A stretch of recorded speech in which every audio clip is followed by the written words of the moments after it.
Rather than there to sacrificially love their husbands and to be sacrificially loved by their husbands, they worked hard to get, the hot guy and should have had an amazing marriage bed and a beautiful unity. And they were promised that, right?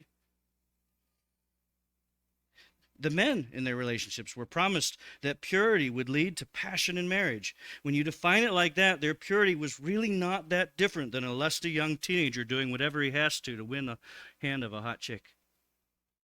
It's just striving to satisfy my desires. Call it love, call it purity, call it revival. I think Jude would call it lust and would warn you you're going to mess up the gospel on that road.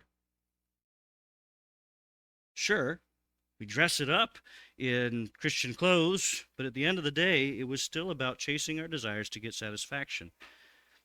If we can't teach biblical love in our highly committed revival movements, don't bet that we're going to give a coherent message to the world when they ask us what our beef is with all the ways they want to redefine marriage. See, we've often lost that fight long before we start talking to the world. We're already running with secular definitions in our churchy ways. And then they're like, well, why can't we do it too? And we're like, because we pick where you're allowed to be lusty. Right? No, we got to get back to a biblical definition. We need to allow the gospel power and grace at work. I didn't earn a good marriage, but God has graciously worked with me and my wife. We didn't deserve a lick of it. We come repentant, and we throw ourselves at his mercy, and we praise him for all of it, but we deserve none of it. That's a whole different way of going into marriage. That's a gospel approach to marriage. And that allows my marriage to be a gospel witness.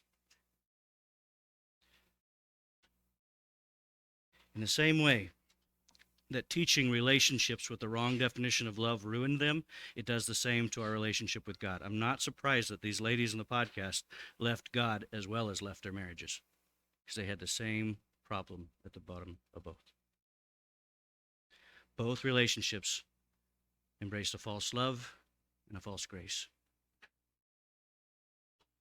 And so when James called Jude, I'm going to call him James the whole sermon series. I'll just tell you that now. When Jude calls out this group and goes to love as their identity right out the gate and defines the problem as a perverted grace, it reminds us that part of how we contend. This battle has to begin within ourselves.